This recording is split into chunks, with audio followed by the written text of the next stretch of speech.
That Buck team that Marques was on, and you can pick the year, Marques can pick which one was the best one, could definitely win a championship today. No questions about it. They were that good. That team was that good.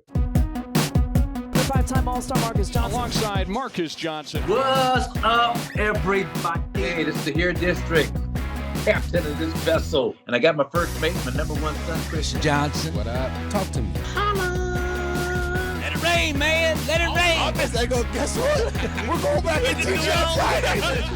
Yeah. You can't pass us all the breakfast. Can't pass us all the breakfast.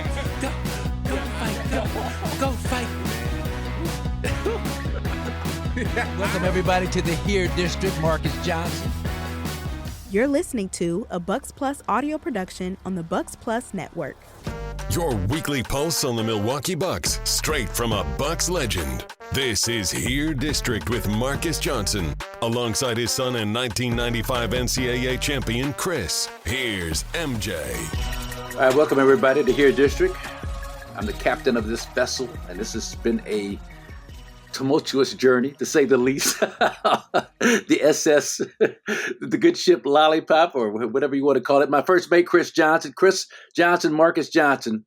For the benefit of our guests, we're the only father and son tandem to host a radio show in New York and Florida. No, we're the only father and son tandem to win a national championship at the same school. NCAA basketball history. UCLA, yes, Chris in 1995, me in 1975. Christopher Russo, a.k.a. Mad Dog. Welcome, man. We appreciate you. We're blessed to have you. Thank you for stopping by the Here District, man. Thank you so much. You got it. Johnson squared. Marques, I loved your old man, Chris. I loved your old man. What a classy player. I heard he wasn't bad, Mad Dog. Oh, he shows you the tapes. And he also, that's Wooden's last year. So he's got Wooden's last year there. Sure, yeah. At UCLA when they won a title in San Diego. I was a big Marques fan. And those Bucks teams were good teams.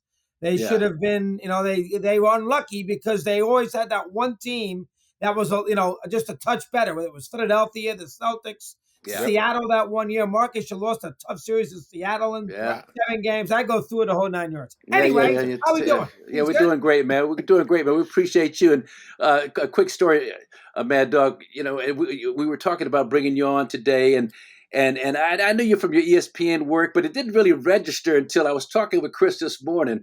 I was like, what's his background in TV? He said, Dad, he and Mike Francesco, they hosted the show on the Fan in New York. I'm like, oh. That Mad Dog, okay. Wow. The legend. Yeah, and I think you guys were simulcasted on Yes. I mean, I used to watch you and listen to you, man. So just when he said that, it really resonated, and it's amazing. And that was in the '80s when you guys started out doing that show. Mike and I started in '89, and we saw the simulcast Marques in I think it was in '06, right? Maybe in '03. And I left in '08. So I was there Mike and I together for 19 years, 5.5 hours a day. You thought you got tired of Richard Washington. That's a long time. Yeah. With the two of us, and again, FAN was it was the forerunner of sports talk because most stations were not doing 24-hour sports talk. And FAN was the first to really give it a go. They began in July 4th weekend of '87. And I got there in December of '88. Mike had gotten there parts and parcel a little before that. And they put us on together right after Bart Giamatti passed away, then the baseball commissioner in Martha's Vineyard. So the Monday after Labor Day weekend, or the Tuesday, in 1989, which is a long time ago, believe it. Long time ago. Just quickly, what's your favorite sport? If you had to pick and choose, I mean, what's your probably thing? NFL football. Okay. I mean, everybody else, I'd have to say NFL football. I love the baseball because my favorite team was always the San Francisco Giants. I saw that. The relationship I had with San Francisco was 1A. And I love the Packers too in football, but the Giants and my association with that team probably is the closest team I've ever had. Right. But as far as a week-to-week basis, especially now, since we're so football obsessed in America, I'd have to say the NFL. Now you're too young to be like to go to the polo grounds and all. I mean, back in the day, yeah. So why the Giant? Why San Francisco? That's a good one. Good job, Marcus. My father was a huge Yankee fan, and I'm an only child, and was a huge Yankee fan, and he loved DiMaggio. So number one, I got sick of talking about the Yankees and Joe D. He grew up in the 40s in New York, 1931. He was born. So anybody who's growing up in Flushing in 1940 is going to love Joe DiMaggio. Right. In 1968, he was a jewelry salesman, sold fine jewelry, and they twice a year in the jewelry industry they have these big conventions. Yeah. And in 1968, the second of that year, the convention was in Philly, and so we went down as a family. I was 8. We went down as a soon to be 9, and the Giants were staying at the same hotel that the convention was at, and they were making a trip in. In those days, they played those teams a lot more than the times they play them now, different divisions. Mm-hmm. So they played the Phillies at Old Connie Mack Stadium, and they were staying at our hotel. So I got all the Giant autographs downstairs in the lobbies for basically 3 nights in a row when the Giants are playing Philly. So you're talking McCovey, Mike McCormick won the MVP that year. Wow. Bill Mumble Kent. And the only guy who didn't get an autograph from, who didn't sign, was Willie Mays. Wow. Because in 68, Mays was a Giant, and I became a huge Bobby Bonds fan. Right. Because Bobby Bonds came up in 1968 for the Giants, and I just became Mays a little too old. I was too young for Mays in his heyday because he was near the end in 1968, while Bonds and McCovey were just beginning. McCovey wasn't beginning, but Bonds was. So those two became my Giant heroes, and that's where I became a huge Giant fan. I mean, I would watch really up until 2010, 15 years ago. I'd watch every pitch. Yeah. Okay. Middle of May, West Coast, 4 o'clock in the morning, the Diamondbacks. I'd be sitting there on the DirecTV watching Giant baseball. I've gotten off it a little bit since they won 3 times, but there was a good period of my life where you could not talk to me after a Giant loss. Right. I went to the World Series in 2002, postseason games all over the place. I mean, I was a huge Giant. Yeah, Mad Dog. I coached Russell Ortiz with the middle school. Did you really? With Kris. You coached Ortiz in basketball. In basketball, Russell was good all around athlete, good basketball player. But he and Kris were in middle school together out in the Valley. So yeah. But that's the famous one in 2002 when Dusty, for whatever the reason, took Ortiz out when he's pitching a shutout in Game 6 in Anaheim, up 5-0 in the bottom of the 7th inning. He took Ortiz out, and we ended up losing the Game 6-5. Wow, And that's Game 6, 3 games to 2. The Giants are ahead. That was a killer. Kris, growing up about 8, 9 years old, I got him hung up on that song. We're talking baseball, especially Willie, Mickey and the Duke. Yeah, we'd sing that all day long in the car. the old time. Terry Cashman's in the Baseball Hall of Fame for that great song. That's right. Yeah. He wrote the song. Campanella, the kid, there you go, the scooter, the barber, and the Duke. Anyway, they knew them all from Boston to Dubuque, especially Willie, Mickey, and the Duke. No, that was our song. We sang it over and over again. Over and over. Oh, yeah. But listen. So we're talking about these all-time greats. Let's talk about our guy Giannis right now, and just your take on everything that's Giannis. I mean, the desire to win a second championship. Can it happen in Milwaukee? Dame Lillard and the Achilles. Just your take on Giannis and this whole situation, Mad Dog. Well, first off, I hope he stays there. And I think there is something to the idea that you start your career in one place and you finish your career in one place.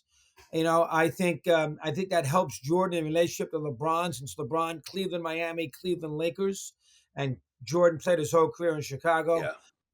Bird played his whole career in one spot. Mark, did you play your whole career with the Bucks, Marcus? Did you finish up somewhere else? Basically, Clippers the last. Clippers the last. I hurt my neck. Yeah. I just think it's. There's a little cachet when you can play your whole career in the one spot. I hated the way it ended in the Indiana series. They no way should have lost. We all know Game 5. I mean, that was. They got a huge lead, and Trent made those mistakes, and he had a great game, which killed us. But as far as just relationship to a city, and that's a great sports town. Kareem won a championship there. They had great teams with your father there, Kris, with Don Nelson coaching the ball club. Then of course with Glenn Robinson and Allen and Cassell and all, I would hate to see him leave. And Giannis has got at least 6 to 7 good years. Was he 30? 6 to 7 really good years left. Yeah. So he'll probably in this day and age, they'll probably work out some sort of trade because these players can dictate that. Because we've seen Harden do it, we've seen Kyrie do it, we saw Durant do it. I that bothers me. I'm an old-fashioned guy where I like to see he's got 2 years left on his contract. I like to see him fulfill it, but he's fun to watch. He plays his rear end off. I like to see him be a little bit at the free throw line, knocking his free throws, but he's fun to watch. He cares. He's a good guy. I would love to see him stay in Milwaukee, but I'm not sure if they can win. They can put the pieces together. Because you need a couple of guys, and if Lillard can't play, I don't know where Milwaukee's future is. So we shall see. But I would love to see him, and I love that town. That town's a good sports town. They got good fans. They support you when they show. When you win, they're going to support you. The Brewers draw well. We know about the Packers. The Bucks have always been Oscar and Kareem. I mean, that's all you need to know. Won the title. Yeah. I have UB on a lot. UB loves Milwaukee, and coached there in his first big year in the NBA. After they won a championship, UB Brown finishes his career doing that last game with the Bucks this year. So I would love to see him stay. Mad Dog, all time. You had mentioned Giannis. It wasn't in the same ballpark as a Dr. J, but all time. Where do you see Giannis, his ranking, and how does he move up those rankings as far as further establishing his legacy? That's a good point. You're right. He is a little bit like Julius. I did say that somewhere, Chris. Maybe on ESP, maybe on First Take. I did mention that. That's when LeBron said he would score 250 points in a game. Oh, that's when I got mad. That thing. It was that thing. But let's put it in context. Yeah. You know when I had Barkley on last Friday on radio, and this is why Bird annoys me, and your dad would know him, and I was glad the Bucks swept them in '83 with Marcus on that team. How about Bird when he got into the fight with Irving, and he said, and the reason that fight began is because Bird was saying, get this old man off me. I'm going to score 60 tonight. Larry, he's Julius Irving, okay? Yeah. Have a little class. Sure. And Barkley said that he had to break it up, and Stern fined him $5,000 for instigating the fight, and he said, "All I try to do is get Malone the hell out of there." Wow. With that whole big skirmish that Bird and Irving had back in November of 1986. Listen, I think that Giannis, I don't know if he's going to be top 10. Top 10, you got to put the centers in there with Kareem, Wilt, and Russell. Yep. You're gonna put Jokic in there one of these years too. Jokic is that good. Shaq. I don't think Shaq is. I'll tell you somebody who's Moses Malone to me is incredibly underrated. Yeah. He's got 3 MVPs. Yeah. And I love Olajuwon. So I mean, listen, Giannis is going to be probably somewhere in that. You want to say somewhere between 12 and 20. Depends. Buyer. Dealer's choice, somewhere in that scenario between 12 and 20. Because, you got LeBron and you got Jordan and you got Bird and you got Magic. You got the centers. You got West and Oscar. Yeah. Here's one. Let's not forget Elgin Baylor. I never do. How great Baylor was. He got hurt. He hurt his knees. Yeah. He lost a little of that jumping ability. Yeah. But Baylor I had him in studio once too. He was an all-timer. But Giannis is going to be in that category. Does he need a second championship? I mean, he scored 50 points. 50 points and 20 rebounds in game 6 against Phoenix.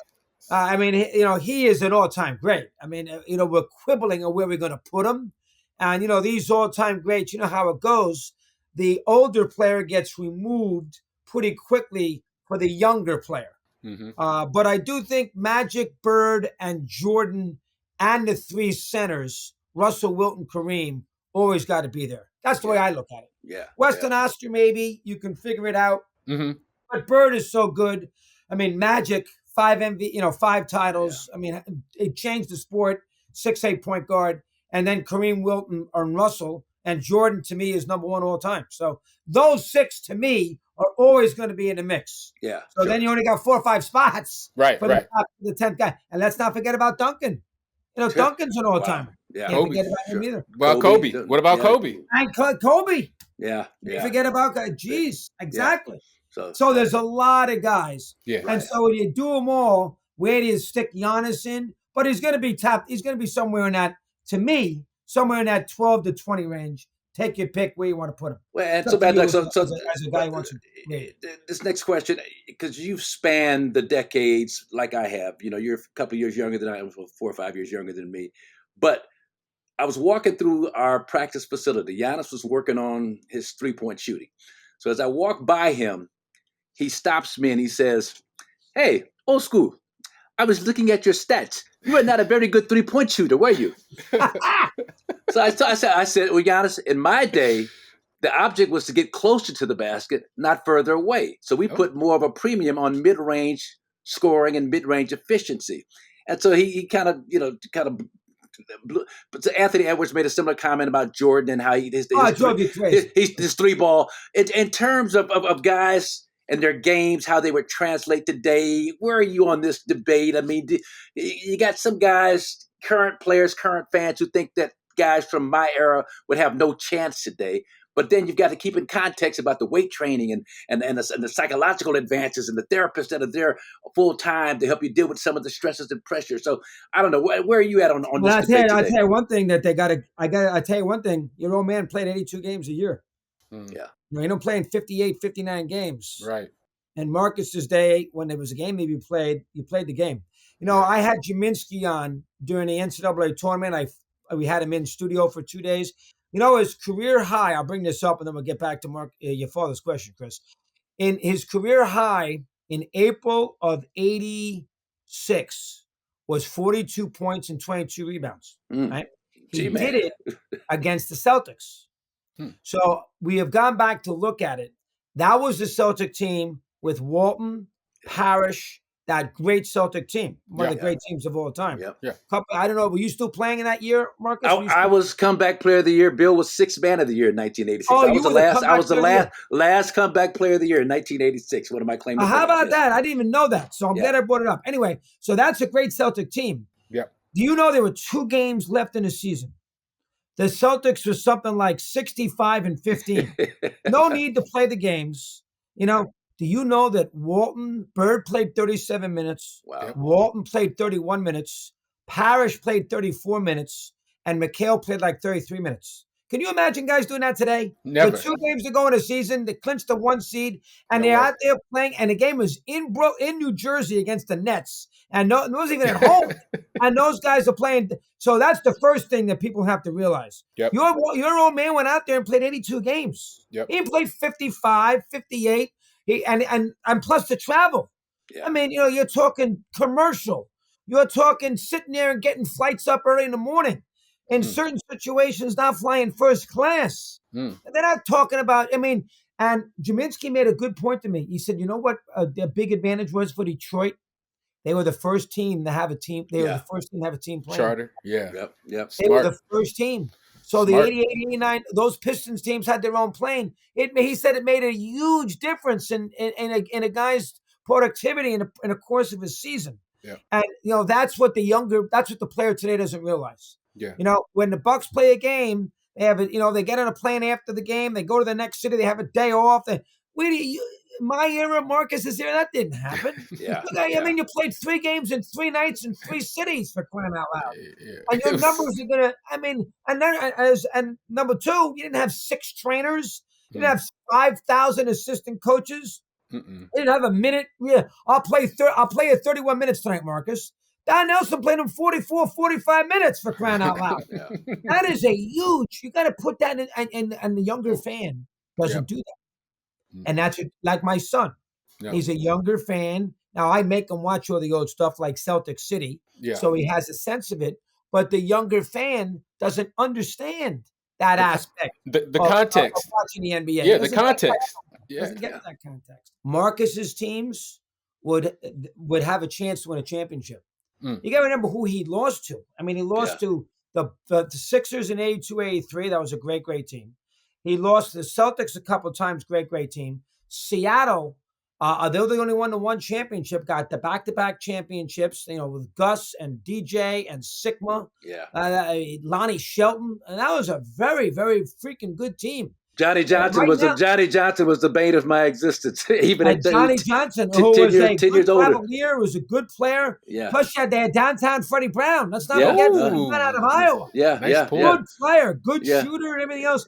That Buck team would have a very good chance. That Buck team that Marques was on, and you can pick the year. Marques can pick which one was the best one. I'd have to go back and look at every roster. This is now 50 years ago, 40 years ago. But that team could definitely win a championship today. No questions about it. They were that good. So I think you got to keep that in mind when you're evaluating things. And I am not big. To me, the 3-point shooting, and it's all because of Curry. He's so good at it. Yeah. But it's gotten way out of hand. I mean, the Celtics in 2 games against the Knicks shoot 100 threes. I mean, they go 25 for 100 in the first 2 games of that series. That's nuts. That's nuts. Ridiculous. I mean, 100 threes. And I'll tell you another team, I hate to say it. Remember that year that the Bucks lost Game 7 in Boston a couple years ago in the second round? What they shoot out there, about 55, 63s for crying out loud? These 3-point shooting it's crazy. It's way over the top. I understand it's all data. It's all math. You shoot 40% from 3, it equals 50, 55% from 2. So I get it, but I think it's hurt the game. I like, as your dad said, inside, outside. You like a little balance. I'm the same way. I like it too. Balance in your sports. Yes. So that's the same thing with baseball. I don't want to see strikeouts and home runs. I want to see some other things along the way. So Facts. I think sometimes you go too much in the other direction when sports change. Football, now you can't touch the quarterback. So now it's too much the scenario where the quarterback dominates the game. Yeah. Basketball, you got to shoot 3, so it becomes baseball, hit the ball out of the ballpark. You go from one extreme to the far extreme and never in the middle. And I think basketball's got some of that problem too, to be honest with you. Yeah, and that's an interesting take. And baseball, the analytics. I won't say it's taken over the game like it's done in baseball, but it's definitely a lot of emphasis. Maybe sometimes. Yeah, and you ever notice, Marques, the human that the element people is doing missing. analytics never played the game? You ever notice that? all the time, mad scientists. They're 24 years of age, right out of Harvard, and they drive to work in their swing bike just out of the shower with the sweatshirt on. Pimples and braces and the whole thing. Looking at a computer. Skinny jeans, the whole nine. Never heard of Dave Myers. Heard of Dave Myers. Exactly. Crash Myers. Great listen, man. So when I played with the Clippers, the year Patrick came out, 84, 85, whatever that was, the draft, we were just on pins and needles, Kris, like we got a chance to get Patrick Ewing. This is going to change this franchise around. All of a sudden, the alleged heated envelope or whatever it was that they say David Stern was led to. Patrick goes to New York, which is a perfect fit. I got to argue with that. I think Indiana had Tisdale at number 2, but Benjamin came to us at number 3. This year, Mad Dog, Dallas. You drafted Benjamin. Oh my God. Yeah. We drafted Benoit. And boy, do I have stories to tell you about Benoit Benjamin. But who was actually a really, really talented ball player. Just his first day in LA, Carl Scheer had me and Norm Nixon come down to the sports arena to meet him, Mad Dog. And Benoit, the first thing he said to me is, hey man, call up Kareem, tell him I want to play him some one-on-one. This is like June or July. I like Benoit. Kareem is probably in Hawaii. No, we'll call him up, man. Tell him meet me at the park, man. I want to play him some one-on-one. I was like, so that gives you an idea where his mindset was. But wow. Do you think the draft, something needs to be done with teams like the Wizards and the Jazz? Yes, I do. Okay. I mean, don't you get the idea that, and I know it's fictitious, but don't you get the idea that sometime in middle of January, our buddy Mr. Silva went to Nico Harrison and the Mavericks and said, do me a favor. LeBron's leaving. We need a star in L.A. He smokes too many cigarettes anyway. Why don't you get Luka to L.A. and I'll make sure you get the number 1 pick in the draft and get Cooper Flagg. I mean, to me, something is wrong with the sport when Utah, Washington, and Charlotte, 3 teams with the worst records, have the 4th, 5th, 6th pick, 4th, 5th, 8th, whatever picks they have, I mean, that's not right. I mean, that's Yeah. not the way. And see, the NBA tries to solve the tanking problem by doing the lottery. How about we just make sure teams don't tank and doing it some other way? Right. I mean, when Kareem got drafted, Colangelo told us this story, and Marcus would know. When Kareem got drafted, Milwaukee was the worst team in the East. Phoenix was the worst team in the West. They had Walter Kennedy was in the New York, the league offices. Colangelo called heads. They flipped a coin, and they flipped the coin first to see who would make the first pick, who would call. Did you know that? They flipped the coin twice. The first time they flipped the coin to see who would make the call. Okay, who gets to call what they want to call? Flipped it, Phoenix won. Flipped it again, Phoenix called heads. It went tails, and Kareem went to freaking Milwaukee, and Neil Walk went to Phoenix, for crying out loud. That's crazy. So, I mean, I think it's listen, I don't know what the solution is, but I think it's a problem. I mean, I really don't like it at all. 1.8% chance they win the lottery. Atlanta last year, 3% chance wins the lottery. San Antonio, which won with Wembayama, they get the second pick. I mean, really? I mean, and I understand they're doing this for a reason of trying to make sure teams play the whole 82 games. That's a sad state of affairs right there. It is. We're making sure we have a lottery so everybody's going to earn their money and play every game the proper way that they're going to play the game. Football doesn't have to worry about that because you can't go on a football field not giving your effort. You're going to get killed. You're going to get hurt. Right. So football doesn't have to worry about that as much. Baseball, there's not as much drama with the number one pick because you never know if you're going to be a baseball star because it's so hard out of the minor leagues. Basketball is the one that's got this issue, and I hated it. I mean, I really didn't like it the other night. I joked around yesterday that I did a first date. I did that with my man about. And I did that because I know Stephen A would fight me off on it, and that's what I wanted to do. I said, we got to change the lottery. This is stupid. And he went nuts on it. But that bothers me. I hate it. I don't like the idea that the three worst teams, legitimately bad teams, and you know how it is in the NBA. It's only about 4 or 5 guys who are transformational players. I mean, it's the one guy can change the fortune of a franchise, and that terrible team sometimes doesn't get a chance to draft them, and Dallas gets them. So I was annoyed by it.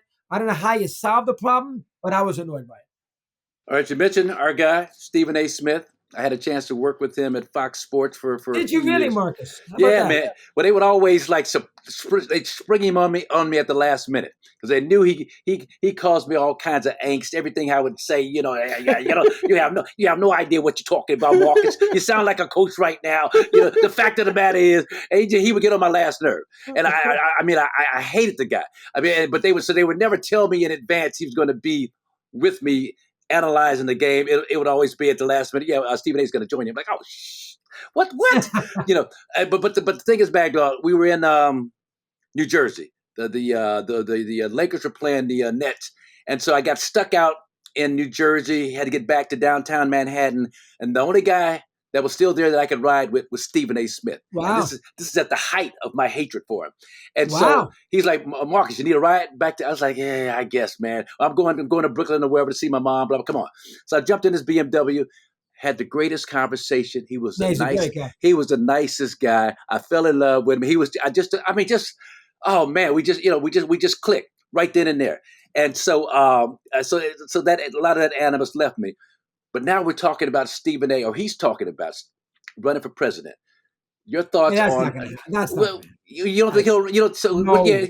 Okay. And so the New York Times did a big lifestyle story today. Did you guys see that? We saw it. We saw it. I was just going through it right before I was coming on with you two. So I mean, I saw him. We talked a bit yesterday because he was in the studio. Sometimes he's not in that studio. He's down in Miami or he's on the road or what have you. I think he loves the publicity for it. And I think Steve loves the attention, like all great media people. You don't think I like the attention too? I mean, this is why you do this. Naturally. You want people to know you. This is why you do it. But I would be surprised, Marcus, if he went in that direction. Really? I really would. He just signed that long-term contract with, as you guys know, with ESPN. He's got the TV he does with the General Hospital. He loves that. He did the NCS. He did the New York NCHI, whatever that show's called. I don't know. Yeah. He just did a big episode with that. He's got his podcast he does. He's producing some documentaries. He loves the NBA. He knows how important football is. I mean, does Stephen A. in the middle of August get a little bored? Like we all do. Does Stephen A. on a February 9th, not want to have to go in there and scream and yell for 2 hours on something that is nonsensical, like you sometimes have to do if you're a host in the media. Sure, but I would be really surprised. I do think he's got the backing. I think he could find backing, and the Democrats need a candidate. Yeah. But I would be shocked if he ever did it. If he did run, does he have a chance to win? If he did run, would he have a shot? I don't know. Why not? Why not? Yeah, why not? For sure. For He's sure. something there. Hey, listen, whoever thought Trump would win? I didn't. I know I didn't. That's my point, When man. Trump in 2015 said, "I'm going to run for president as a gag," did you think you're going to have 2 terms with Donald Trump? Yeah. So who knows? I mean, Yeah. I in America today, I wouldn't put it past anybody to be the president. But if you're asking me, do I think he will? I don't think he would. Okay. Now, listen, I see him one day a week. I can communicate with him. I communicate via text. He knows my family. He went out with Colin about 2 months ago. He did it as a favor. I have a good relationship with him. It's weird. I'm a little old. I'm 10 years older. Marques, same thing with you. You're like his big brother. Right. I'm in the media. He was a young kid listening to Mike and the Mad Dog, and he was, 20 years old back in the late 80s, early 90s. So I think that he was born in 67. So, he was 22 years old. So think about that. And, I've been on a long time, and he's the reason why I'm on that First Take.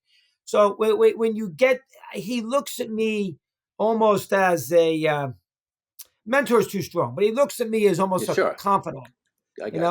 As the guy that is. I think he looks at me a little differently than he would say, look at, Jay Williams. Now, he loves Jay Williams. Sure. But I since I've been in the media for so long, and he's been in the media, there's a little symmetry between the two of us. And I've asked him about this. He did tell me he had the backing, but again, I would be shocked. Yeah, okay. I would be shocked. He loves to travel. He loves those. He's got those 2 daughters. He's got the place now down in Miami, and he loves that. He loves the warm weather. I think he'll be happy. He doesn't have to do the NBA countdown because they're going to bring in the TNT people for next year. Barkley, Shaq, and Ernie, and Kenny. So he's not going to have all that responsibility. But he signed a 5-year deal north of $100 million. Yeah. Well, that's a good reason to run, not to run. That's a great reason not to run. Chill out. Before we let you go, nonsense now to try to be the president of the United States. Yeah, but before we let you go, final thought. Your son Colin, how proud are you as a father? He's following in Dad's footsteps, and just kind of what's your feelings about him and the beginnings of his radio career? I think the good thing about having a kid doing what you do is you can talk to him every day.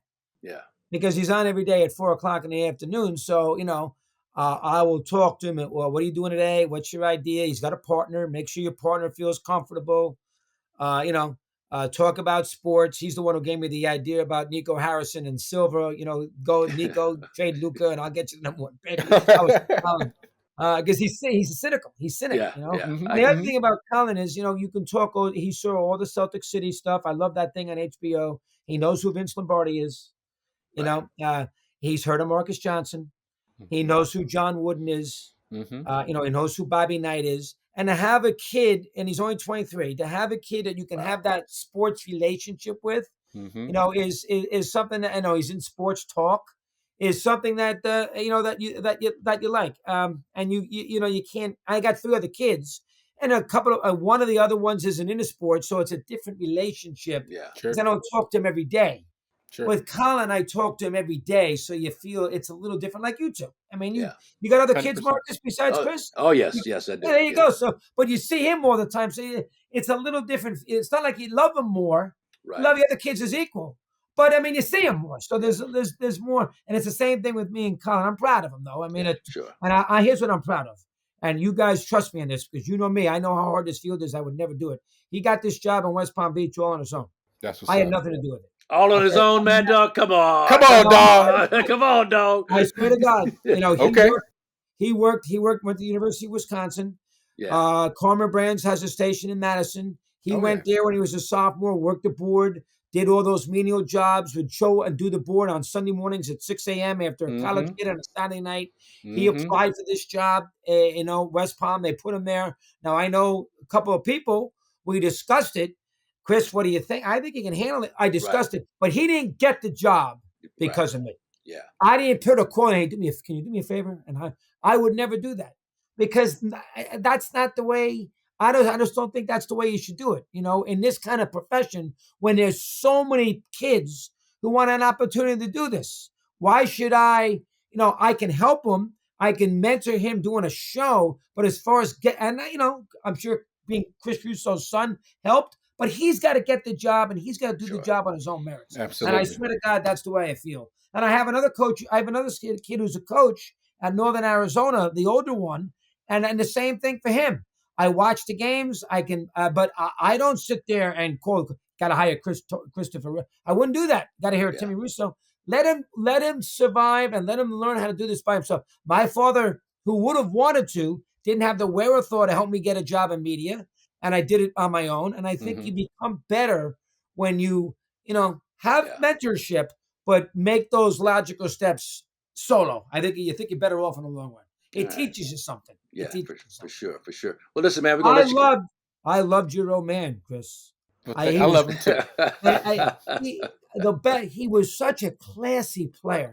Did you know Wooden was quitting before you played in that championship game, Marcus, or no? Well, yeah, he told us Saturday after we beat Junior Bridgman in Louisville and Denny Crum and that crew. He told us right after that game. So we knew going in, and Andre McCarter from Overbrook in Philadelphia said, hey, there's no way we're going to let Coach Wooden go out and not win a 10th national championship. And we went out there and took care of Kentucky. Did you have inklings in the course of the year that this could be the last year? None whatsoever. We were totally blindsided by it, even though there's been some reports that he had shared it with a couple of people that's what he was thinking about doing, and they'd already had Gene Bartow kind of, and were you a freshman on that team or a sophomore? Sophomore. So you played for, and Bartow was a great coach. Yeah, Bartow was a good coach. Yeah, very we good. Were 52-7 over 2 years under Gene Bartow. Final four, lost to the Indiana team in '76 that was undefeated, 33-0. Quinn and Scott May and Kent Benson and that crew. So no, it was in the Final Four. You lost to them in the Final Four. Philadelphia, 1976, Final Four that year. I remember you lost to them in the Final Four. And then the next year we got upset by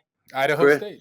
Idaho State, who 1977, my senior year, who had three guys on that roster: Greg Cook, Jeff Hayes, and Greg Griffin. You love that. You love validating that. Who were all in the NBA that next season as rookies. All three of those Idaho guys. State out of the Big Sky beat you. Oh my God. Jim Killingsworth. Yeah. So anyway, I did not know that. And Idaho State's in the Big Sky where Northern Arizona plays. Yep. Wow. Yep. And then you got drafted. You the first pick by the drafts? What number? No, Kent Benson went number 1. The Bucks traded Swin Nader to Buffalo to get the 3rd pick. So I was the number 3 pick. Otis Birdsong was the number 2 pick to Kansas City that year. So 1977. And so you ended up, and did you have Nelson right away? Was Nelson your coach? First full year as head coach, loved him. He really broke the game down and taught me that the NBA game was totally different than the college game. And there was a lot of little nuances that he knew how to run in transition, little things that we could do to be more effective as basketball players on the NBA level. So he patterned us after the Celtics. We were like the Midwest version of the Celtics in terms of what Red Auerbach had taught him and Bill Russell had taught him and everything that he learned. So it was we had John Killian. And next time, that series against Seattle. You should have beaten Seattle. Up 3. I mean, you had a great team. Up 3-2 at home, Mad Dog. Up 3-2 at home. 3-2 at home. You lost Game 6 with Lenny Wilkins. You don't got to tell me. I know what the game. It was a close game. I think it was 89-87 or something. It was a close game. Yeah. Well, 1-point game. So anyway, well, look, man, we appreciate you so much. We're gonna let you get out of here. We know you got a whole lot of stuff to do, and it's been a real pleasure. And please come back and join us when you get. Marcus, anytime. Chris, great to be with you too. Knock him dead, pal. All right. Chris Russo, Mad Dog, we thank you. Yes, sir. This has been a Bucks Plus audio production.